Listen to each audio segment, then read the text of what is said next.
إلا كان قلبك ضعيف وما كتقدرش على لقطات العنف والقصص اللي فيها السادية والإجرام، فغير خرج من هذا الفيديو. حتى الشيء اللي غنعاود ليك أنا براسي ما قدرتش نتحمله. سيمانة وأنا مريض نفسيا بسبب هذه الحقائق والكمية ديال الفيديوهات اللي شفت. الحقيقة هي أن الموضوع ماشي غير السجن الصيدنايا، الموضوع كبر من هكا. احنا قدام شبكة ديال أفرع أمنية، سجون وأطباء نفسانيين، سجانين ومهندسين تفننوا في التعذيب الضمير باش يخليو السجين يعيش أطول مدة ممكنة، يولي يتمنى الموت وما يلقاهاش. السجن اللي ولا ترند رقم واحد في العالم، وغنقتصروش غير على الصيدنايا، غنتعرفوا حتى على الفروع الأمنية والسجون عمرك ما سمعتي بيهم، وغتعرف كل فرع وفاش مختص، كيفاش كان كيعذب الناس. غنشرح لك كيفاش كان كيوقع الاعتقال والتعذيب، وغنتعرفوا على السجن الأحمر وشنو وقع فيه باش تسمى بهذا الاسم. وفي الأخير غنوصلوا لحقيقة مرعبة، اللي هي الصيدنايا ما كانش غير سجن، كان بحال شي شركة دول كتعاقد معاها باش تعذب وتخفي البشر. هادشي كامل كان كيدار قدام الكاميرات وفي بث مباشر ومدفوع في الدارك ويب. باش منكم تشتركوا في القناة وتفعلوا الجرس، وشكرا على الدعم ديالكم، ومرحبا بالناس اللي كتشوفنا اول مره. قبل ما ندخلوا في التفاصيل ديال التعذيب، خاصك تعرف شنو كان الذنب ديال الناس اللي كيدخلوا لهاد السجون اصلا. الفكره كامله كانت بعقليه حافظ الاسد، اللي من اشهر التسريبات عليه انه كيقول ما تخليوش الشعب يبغيني، بغيتهم يخافوا مني. وبهاد العقليه تبنى النظام كامل. وهاد الفكره طلبات باش يكونوا عدد كبير من الفروع الامنيه، كل فرع كان مختص في فئه معينه من الناس، والسلطه ديال هاد الفروع كانت كتفوق اي سلطه في الدوله. حارس امن بسيط يقدر يدخل عند وزير ويهينو وما يقدر حتى واحد يهضر معاه، والا شي واحد صور راسو شنو واقع كيلقى راسو تا هو في الحبس. هادشي كامل موثق من السوريين والضحايا اللي عاشوه. سوريا كانت عامرة بفروع معروفة بالأرقام: الفرع 215، 295، 274، وفرع الخطيب. غنخليو فرع الخطيب على جنب، حيت هادي قصة بوحدها مرعبة، غنرجعو ليها من بعد. هاد الفرع بالذات مصيبة، وصعيب الواحد يتيق أنه كان موجود في الأصل. وحتى طريقة تسمية الفروع ما عرف حتى واحد كيفاش كانت كدار. غندخلوا لهاد التفاصيل، ولكن يكفي نعطيك أهم أسماء الفروع الأمنية اللي كانت نشر الرعب الحقيقي وسط السوريين. هاد الفروع كاملين كانوا تابعين للإدارات التالية: الأمن الداخلي، الأمن الخارجي، والأمن السياسي، والمخابرات العسكرية، وحتى المخابرات الجوية. وزيد عليهم فرع فلسطين اللي كان البيت ديال الأسد مسيرين شخصيا. دابا تخيل راسك مواطن سوري عادي، أي فرع من هاد الفروع يقدر يطلبك بلا حتى شي سبب منطقي. مثلا إلا تخاصمتي مع جارك، وجارك عنده صاحبه في المخابرات الجوية ولا العسكرية، يقدر يتصل به ويقول لي بغينا نلفقو تهمة لفلان، وكيكتب عليك تقرير بأي تهمة جات في بالو، وما كاين لا مراقبة لا محاسبة. ودابا يمكن كتظن بأنهم يطلبوك يعني غيعيطوا لك في التليفون بكل احترام. لا، ماشي هكا. كيتصدر أمر مباشر: جيبوا هذاك الإنسان.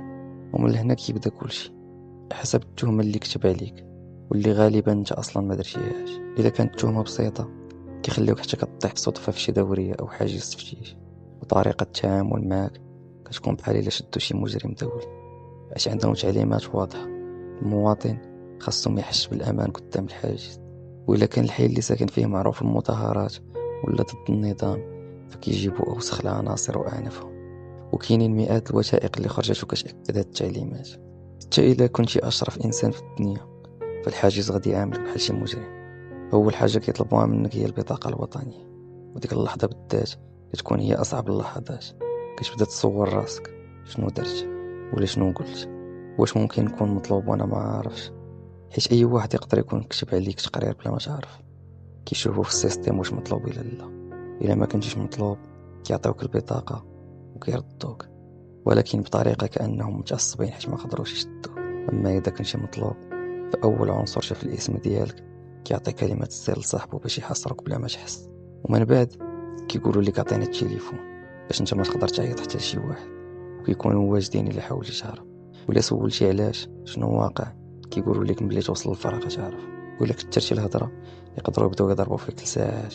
اي انسان ما عجبهم الشكل ديالو يقدروا يديروا فيه اللي بغاو. واهم حاجه عندهم هي السريه. اي واحد كيشدوه خاص يختفي، ما يعرف حتى واحد فين مشى. حتى الا كنتي متاكد ان فلان داز من هاد الطريق ولا تشد في داك الحاجز، الا سولتيهم غيقولوا لك ما شفنا حتى شي واحد، ولا تزيرتي ومشيتي للفرع باش تسول عليه ممكن يدخلوك حتى انت. كاينين الناس دخلوا شهور وسنين ومن بعد خرجوا قالوا لهم سمحوا لينا غير غلطنا، حيت رئيس الحاجز غير الا ما عجبتيش يقدر يرفق لك اي تهم. والسبب اللي كيخليو الناس تختفي في السر هو ان العائلات كانت كتخلص آلاف الدولارات غير باش تعرف ولدها في اين فرع كاين، وحرفيا كانوا كيتخطفوا. هادشي كامل الا كانت التهمه ديالك بسيطه، اما الا كانت عندك شي تهمه كبيره فالاعتقال كيكون بطريقه مختلفه تماما. كتخرج قافله كامله ديال السيارات، احيانا العدد ديالها ممكن يوصل ل 30 طوموبيل وكثر من 100 عنصر. وقبل الاعتقال كيبقاو مراقبين الدار ديال الشخص، وفي 3 ولا 4 ديال الصباح كيعطيو الامر بالهجوم، كيحاصروا الدار والحي كامل، ما كيخليو حتى فرصه للهروب. وكيطلع اكثر من 30 عنصر للدار دقه واحده، كيهرسوا الباب برجليهم وكيبداو يضربوا اي واحد في الدار، كيقربوا كلشي. وإلا كانت الدار في شي طابق عالي الشخص كيبقى يتضرب من الباب ديال الدار حتى للسياره، وخاص الحي كامل يشوف المشهد باش الخوف يدخل القلوب ديال الناس كاملين، وحتى شي واحد ما يفكر يعارض. المعتقل كيبقى يتضرب طول الطريق، والشهر الاسد كان كيبان قدام الكاميرات بحال انسان هادئ ومحترم، ولكن الافعال ديالو كانت ديال المجرمين. وكل خطوه من هادشي كان عنصر المخابرات كيتعلمها في التدريب. وإلا بان على شي عنصر انه فيه شويه ديال الرحمه كيعاقبوه وكيهينوه، وحتى هو يقدروا يعتقلوه. المهم المعتقل كيتنقل بلا ما يعرف حتى واحد شكون خداه ولا فين مداوه، وحتى العائله ما كتكونش عارفه التهمه ولا الفرع اللي شدوه، باش اي مواطن يفهم ان اي حاجه يقدر يديرها ممكن تخليه يلقى راسو في نفس المصير. كاين اللي كيبقى شهور وسنين كيتعذب وهو ما عارفش علاش اصلا معتقل. اكبر امل عنده هو غير يعرف علاش هو تما. وقبل ما ندخلوا للتعذيب اللي داخل الفروع، خاصك تعرف بلي اي فرع يقدر يعتقل اي واحد لاي سبب. حتى المخابرات الجويه اللي المفروض متخصصه في الطيران كتشد اي انسان بغاو، والمخابرات العسكريه اللي هي اصلا ديال العسكر كانت حتى هي كتعتقل نساء واطفال واي واحد بغاو. التسميه غير شكل، اما الواقع اي عنصر عنده الحق يدير اللي بغا. حتى الناس اللي ماشي سوريين كان ممكن يتخطفوا، و95% من الناس اللي تشدوا من ديورهم النهايه ديالهم كانت الموت تحت التعذيب او الاعدام. ومن سياسه الرعب اللي فرضها النظام انهم الا خطفوا شي واحد حتى هو ما كيعرفش فين راه، وحتى عائلته ما كتكونش عارفه، باش العذاب يكون مضاعف. السجين كيصور راسو فينا انا، وحتى هو ما عارفش فينا فراكين. اول ما كيدخل السجان كيبدا يضرب فيه ويعذب، وهاد المرحله كيسميوها باهلا وسهلا. من بعد ما كيطيح مغمى عليه كيرميوه في الزنزانه، وكيبدا يفكر وكيقول الا بغاو مالين الدار يقلبوا عليا كيفاش غيعرفوا فين انا، حتى انا ما عارفش راسي فين كاين. ولا تجرأ وسول الحارس فين انا على جبتوني شحال د الوقت. كيخرجوا السجان وكيعاود يعذبوا حتى كيطيح عاوتاني مره اخرى. داكشي علاش كيبقى ساكت وغارق غير في العذاب والخوف. اما العائله برا كتعيش جحيم اخر، كيبان دور الوسطاء هنايا. هاد الوسطاء غالبا عناصر صغار عندهم علاقات داخل السجون والفروع الامنيه. هاد الناس كيطلبوا مبالغ خياليه غير باش يقولوا للعائله فين كاين ولدهم، وكاينين عائلات اللي خلصات 200 ألف دولار غير باش تعرف ولدها فين فرع كاين. وطبعا ما كيتيق حتى شي واحد في هاد الوسيط حتى كيعطيهم شي علامه من ولدهم، مثلا كيقول لهم بلي ولدكم عزيز عليه ياكل هاد الماكله، ولا شي حاجه خاصه كتعرفها غير العائله. بهاد الطريقه كيتاكدوا بلي ولدهم باقي حي وفعلا راه كاين في داك الفرع. ومن بعد كتبدا المرحله الثانيه، علاش تشد وكيفاش غادي يقدروا يخرجوه. خاصك تعرف بلي اي تهمه كانت ممكنه، ممكن يشدوك بتهمه سب بشار، او لا يشدوك بتهمه انك سرقت شي دبابه ولا خطفتي شي طياره عسكريه. وهذا الشيء كامل موثق وكيبان في التسريبات اللي خرجات. حتى الناس تشدوا لانهم ما احترموا صورة بشار او شافوه فيه بنظره احتقار. يعني اي حاجه واي تهمه كانت تقدر تدمر حياه انسان كامله. وهذا الشيء كامل مازال ما وصلناش للمعتقلين السياسيين الحقيقيين. هاد الناس كان العذاب ديالهم اضعاف مضاعفه. اما اذا كانت تهمه بسيطه ومجرد تشابه في الاسماء فكاين احتمال تخرج، خصوصا اذا العائله خلصات فلوس المطلوب. وحرفيا كان سوق كامل مبني على الرشاوى والافراج عن المعتقلين. الارقام كانت كتبدا من 100,000 دولار وتوصل حتى ل1,000,000 دولار. كل ضابط عنده الثمن ديالو، وكل وسيط عنده النسبه ديالو، وكل معتقل الثمن ديالو كيتحدد حسب الوضع المادي ديال العائله. اما الا ما قدراش العائله تخلص ولا ما كانش عنده اللي يسول فيه اصلا فكيتخلى عليه الزمن. إما يخرج شي نهار بالصدفة أو يموت في السجن، وما كاين حتى شي قانون يقدر يسول عليك ولا يطالب بيك. أما المعتقل السياسي الحقيقي فهاد الإنسان كان مستحيل يخرج إلا بأمر من بشار ولا ماهر الأسد. ومين كنهضروا على المعتقلين السياسيين خاصنا نمشيو مباشرة لصيدنايا والسجون اللي بحالو.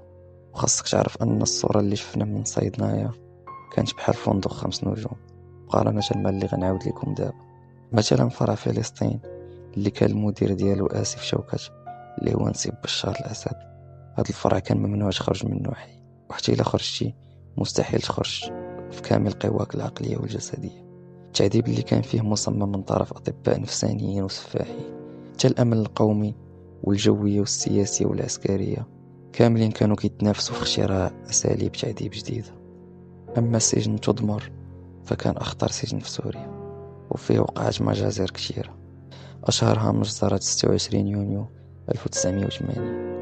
خوه رفعت دخل للسجن بالهليكوبتر مع عناصر مسلحة، وعطاهم أمر باش يدخلوا لكل زنزانة ويقتلوا السجناء كاملين بالرصاص. ومن بعد قال المدير السجن: خوي بالجوجات بغينا نجيبوا ناس جداد اللي كيهضروا على سلاح ماشي بشر. الله يرحم جميع الضحايا والشهداء. دابا غنمشيو لصيدنايا، السجن الأكثر شهرة وتوثيق في سوريا. هاد السجن تبنى في 1987 بأمر من حافظ الأسد، وعلى بعد 30 كيلومتر من دمشق، وكان تابع للمخابرات العسكرية. وحتى اليوم ما معروفش بالضبط شكون اللي صممه، وكل المعلومات اللي عندنا غير على الشكل الخارجي ديالو اللي كيشبه لشعار مرسيدس، مكون من 3 ديال المباني: مبنى إداري و2 مباني ديال السجون والتعذيب. ولكن حسب المصادر تحت هاد المباني كاينين 3 ديال الطوابق وسجون سرية حتى اليوم حتى شي واحد ما عارف يوصل ليها. وكاينه هضره على ممرات وبوابات سرية كتوصل للسجون بعيدة بكيلومترات. إلا افترضنا بأنك بغيتي تدخل لصيدنايا في داك الوقت، راه خاصك ساعات غير باش توصل من الباب ديال السور للمبنى الرئيسي، ماشي حيت المسافة طويلة، ولكن من كثرة الحواجز الجيش كامل كان داخل السجن، وأي واحد يدخل كيتفتش بحال غادي يقابل بشار الأسد شخصيا. وأنا اللي سنين كنسمع قصص الهروب من هذا السجن كنأكد لكم باللي فراشة وما تقدرش تهرب منه. هذا كان الجزء الأول.